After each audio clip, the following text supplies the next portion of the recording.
So starting with your estate planning process, you need to know where you're actually starting. You have to understand what's the starting point from a financial perspective, and also understand what your financial picture looks like going forward. Imagine leaving your family not just assets, but with a clear plan that prevents confusion, reduces stress, and shows how much you care. Today, we're demystifying estate planning and why it's crucial for everyone, regardless of wealth, to have an estate plan. My guest is Colleen Carcone. She's Director of Wealth Planning Strategies at TIAA and co-author of Principles of Estate Planning. Welcome, Colleen. Hi, Bob. Thanks for having me. Oh, it's a pleasure, and it will be a pleasure to have you demystify estate planning. Let's start here.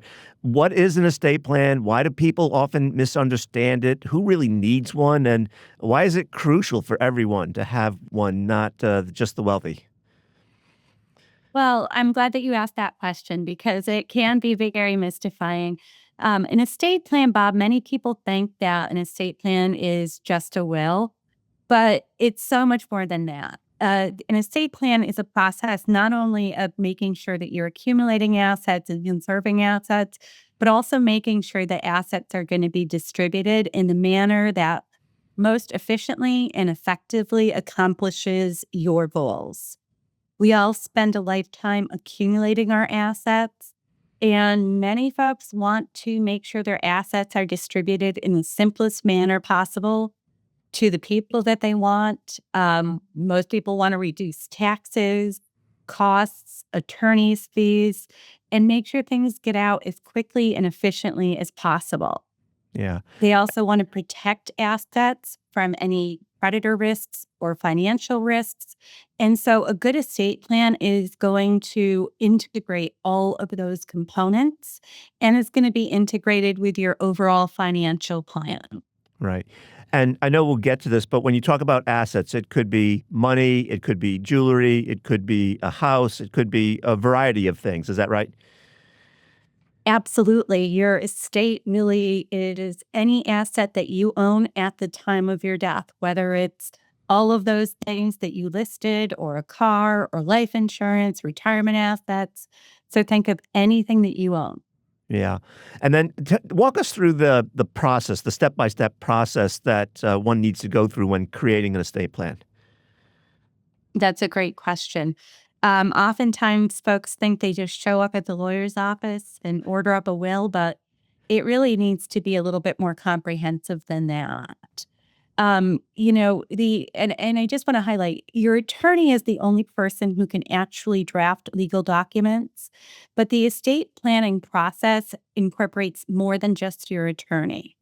We need to have the attorney who drafts documents working hand in hand with your other team of financial experts, whether that's your financial advisor or your accountant.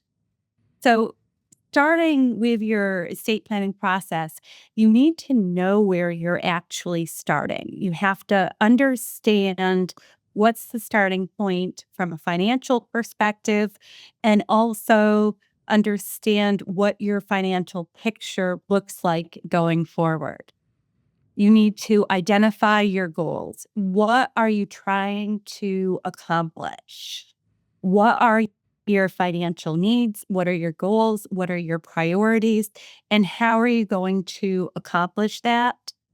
And then also to prioritize the impact of any financial decisions on achieving those goals. Hmm. You need to next understand the course of action or the potential alternatives to what is currently in place. We always hear from folks, I don't need a financial plan. Not having a plan is a plan in and of itself. And so we want to make It's sure. not a good plan. Yeah. But So it's a plan. no, not a good plan. And I'm sure we're going to talk about that in just a few minutes. Once you've identified where you're starting and where you want to end, that's where your team can work together to identify the best route to get there. Yeah. It's fair to say, Colleen, that this is a time-intensive process. I know when I've gone through my own estate plan, the gathering the documents and identifying who owns what and who's the beneficiary and who I want assets to pass to, et cetera, et cetera. It's not like I can do this on the weekend. It seems like it's taken me weeks, if not months, to sort of assemble everything and think about things. Well, it certainly can. And Bob, I think that's where, a couple of things come to mind. First, you need to know what you have before you go see your attorney. So you just mentioned assembling all of your documents. Before you meet with your estate planning attorney, you need to have that comprehensive list of assets.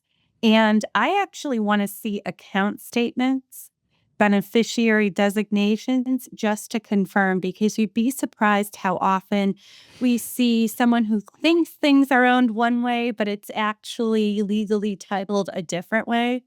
Yeah. You need to collect all of your old estate planning documents that you've created, but also if you're a beneficiary under anyone else's documents, you need to gather those too. And that's where I suggest you partner with all of your other advisors. Your financial planner is going to have an idea of all of your financial assets. Your accountant is going to list on your tax return all of the different sources of income that you have. So that might be a clue to, have I collected all of the statements? And then, of course, there's always ways to create efficiencies. Yeah. Efficiencies is what I want when I go to update it. So when I think about all the estate planning documents, there are many. There's a will, there's a living trust, there's a durable power of attorney for financial matters, for healthcare matters. There are healthcare directives. There, like you mentioned, beneficiary designations. There are a lot of documents to gather as part of this process. Is that fair to say? Can you walk us through them? Yeah, absolutely. You mentioned first your will, and everyone needs to have a will. The will is going to be the document that spells out basically where things are going to pass following your death. And we'll talk in a second about trusts. But your will, if you don't have a will, then any assets that you do have titled in your name alone are going to pass according to state law. And I have yet to meet with a client who looks at those state laws and says, oh, yeah, that works perfectly. So everyone needs to have a will. The second document you mentioned was a trust, a living trust or revocable trust. That's a will alternative. Your will alternative is often going to be used if you want to avoid probate, which I'd love to talk about. It's going to help to dispose of or transfer assets following your death. So those are two that you need to transfer assets following your death. But you mentioned a couple of other documents. You mentioned a durable power of attorney and a healthcare power of attorney. These are two documents that are very important if you become incapacitated. Your durable power of attorney allows someone to step in and help you make financial decisions. Your healthcare power of attorney is going to help guide someone in terms of healthcare decisions. And then last but not least, we don't want to overlook beneficiary designations. And what I oftentimes see is that clients don't think of their beneficiary designation as part of their estate plan, but it's actually a very important part of the estate plan, because no matter what your will says, no matter what your trust says, if you have a beneficiary designation, that's going to direct the distribution of that specific account following your death. And so that's something that we need to make sure we're taking a look at as part of that overall estate planning process. Yeah. And when it comes to beneficiary designations, my understanding is a life insurance contract or policy passes by beneficiary designation, as does a 401k and IRA. Are there other types of policies or accounts where they pass by beneficiary? Great question. There are. A payable on death designation is effectively a beneficiary designation for bank accounts, and a transfer on death designation works as a beneficiary designation for other investment accounts. Yeah, and I'm sure in your practice, and I've heard these horror stories as well, is that oftentimes people forget to update their beneficiary designation, and their ex-husband, ex-wife end up getting a life insurance policy instead of someone that was intended to get it, right? We see that all the time, Bob, depending upon state law, the impact of divorce can impact the beneficiary designation. But again, this is another reason why we need to continuously be looking at these things and make sure that our plans, and not only including the documents, the beneficiary designations, reflect our wishes. Yeah. Another part of estate planning, Colleen, is the naming of an executor. Walk us through the process of doing that and who makes for a good executor. Well, an executor is a fiduciary. And so your fiduciary is somebody that you're going to name to step in. And they always think of it as somebody wearing your fiduciary cap when you step into the role of executor. And so the executor is going to be charged with performing specific acts or specific duties. And the scope of the authority is going to be spelled out in the document. Oftentimes people think that it's an honor to name somebody as an executor, but it actually has a lot of work. The executor is going to be responsible for collecting all of the assets after someone dies, valuing those assets, paying the decedent's debts, paying taxes, and then ultimately distributing assets out to the various beneficiaries that are named in the will, and this process can last from 9 months to a few years. So the executor has to be willing to serve throughout that period. You want someone that has the time to handle it. You want somebody that has financial acumen. They don't, an executor doesn't need to know exactly what to do and when to do it, but needs to know when they need help and when they're going to pull in other resources. It can be a very daunting task, it can be a challenging task. And so you really need to think about who you should name as that person. Yeah, I think if anyone ever names me as executor, I'm going to take one step back because I've seen all the work that's involved, and I'm not sure I'm up to the task, Colleen. But you're right; it is a lot of work. So, What you just mentioned is something that happens quite commonly. Folks might name their trusted family member or a friend. However, if you don't have the time or the know how or the skill set, it can truly turn out to be a mistake. So you want to think very carefully about that. yeah, that's good advice, Colleen. We're going to take a short break, and when we come back, we're going to talk about probate and also incapacity planning, one of my favorite topics. So don't go away. Welcome back to Decoding Retirement. My guest is Colleen Carcone. She is Director of Wealth Planning Strategies at TIAA and also co-author of Principles of Estate Planning. Right before we took a break, I promised that we would be talking about probate and incapacity planning. But first, Colleen, I want to talk about navigating special circumstances when it comes to estate planning, blended families, unmarried couples, business owners, et cetera. Tell us what we need to know about that. When we initially, the estate planning law, was drafted many years ago. And even though we undergo and go through revisions, the law at its core does not anticipate for some of these, what we call special circumstances. And in many cases, the law has just not caught up. And so your law isn't going to say something to the effect of if you have a partner but you're not married, or if you are in a second marriage and you each have children, the law is strictly going to look at what has been referred to as a traditional nuclear family. And so if you find yourself with any sort of what would be considered a unique or special circumstance, such as a blended family, second marriage, if you're not married to your partner, if you have children or dependents that have special needs, those are going to be considered special circumstances. You can provide for the special circumstance however you wish, but you have to incorporate it into your estate plan because default laws are not going to provide for those. Yeah. All right, let's turn our attention to probate. Years ago, many books were written about how to avoid probate as if it was the worst thing in the world. Let's do a deep dive into it. What are the pros and cons of probate? What are some strategies for minimizing probate challenges that might come about? And maybe how can living trusts help the process here? Well, I wouldn't say it's the worst thing in the world. It might be the second worst thing in the world. I'm just teasing. I got to think that death might be the worst thing, Colleen, but I'll put probate right up there. Right.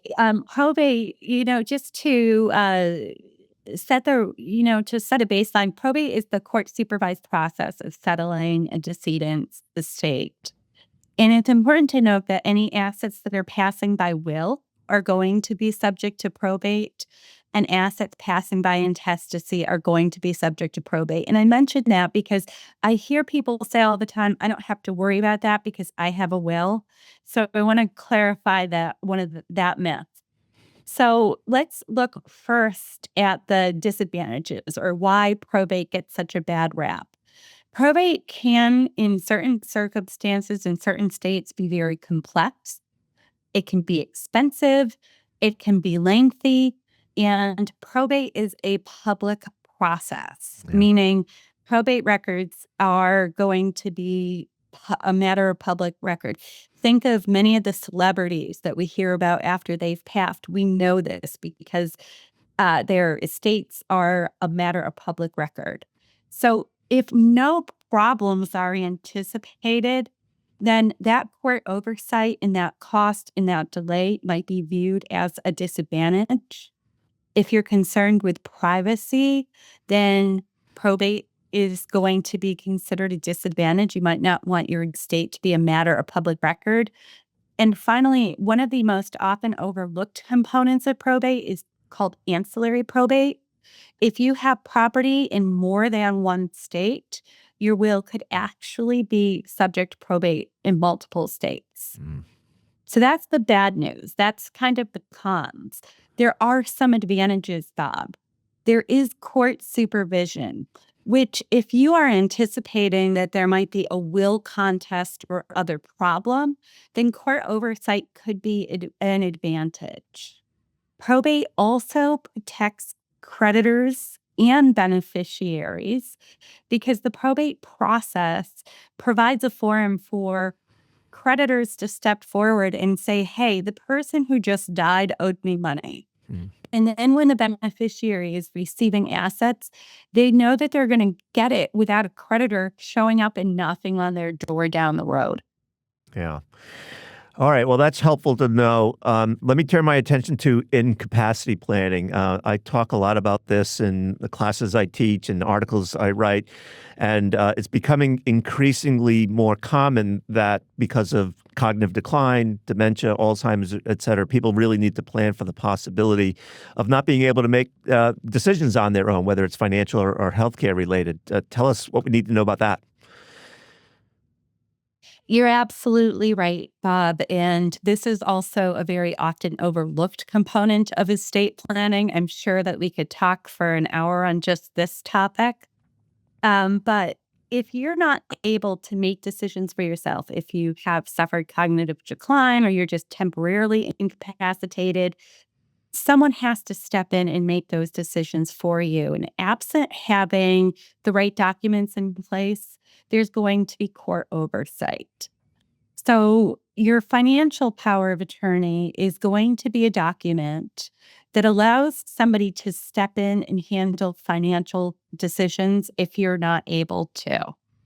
Compare that to your healthcare power of attorney or healthcare proxy, which names someone to step in and make healthcare decisions for you. And finally, your living will is going to be the document that expresses your wishes with respect to healthcare documents. Having these documents in place is going to make what is potentially one of the worst times in your family's life, where they're seeing their loved one incapacitated, suffering, and having all sorts of health struggles. Having these documents in place won't make dealing with the financial matters or the courts, would make dealing with these financial matters even more difficult than they need to be. Yeah. And it doesn't have to be the same person for your proxy for financial matters as it is for healthcare, right? In fact, it probably ought not be the same person, right? Yeah, absolutely. You want to look at the skill set of the people that are involved in your life. When I think through my parents' own estate planning, I'm an estate planning attorney. I'm in the financial realm, so it's natural for me to make financial decisions. My sister is a nurse. And so it's natural for her to be in a position, and she's more well equipped to make healthcare decisions. Mm. And so you want to look at the skill set of the folks that you're thinking about naming and see who has a skill set, who's better equipped, who can handle the responsibilities associated with each. Yeah.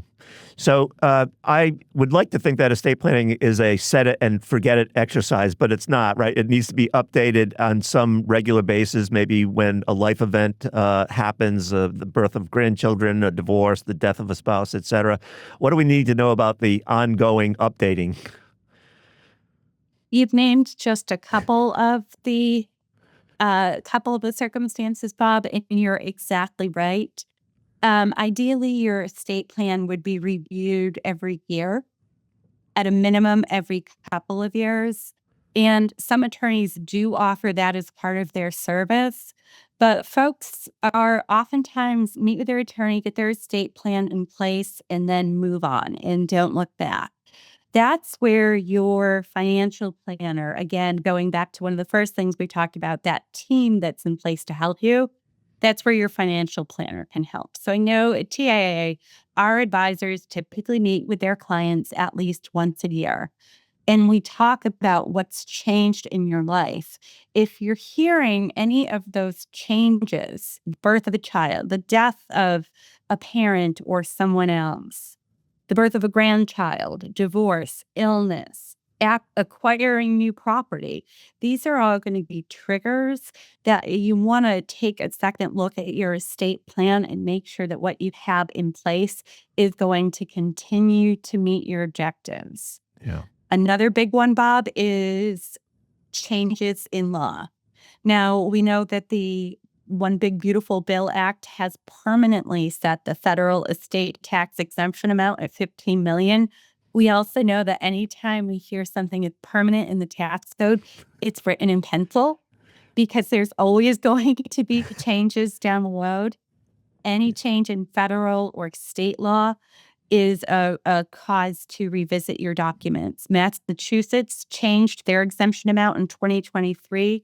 And as a result, we've been meeting with clients and really revisiting whether the plan that's in place continues to meet their objectives or if it can be improved. Yeah. Colleen, we've run out of time, unfortunately. We'd love to have you come back on and do a deeper dive into some topics we didn't get to. But in the meanwhile, thank you for sharing your knowledge and wisdom with us. It's greatly appreciated. I'd love to come back, Bob. Thanks so much. So that wraps up this episode of Decoding Retirement. We hope we provided you with some actionable advice to help you plan for or live in retirement. And don't forget, you can listen to Decoding Retirement on Amazon Music, or just ask Alexa, play Decoding Retirement on Amazon Music. This content was not intended to be financial advice and should not be used as a substitute for professional financial services.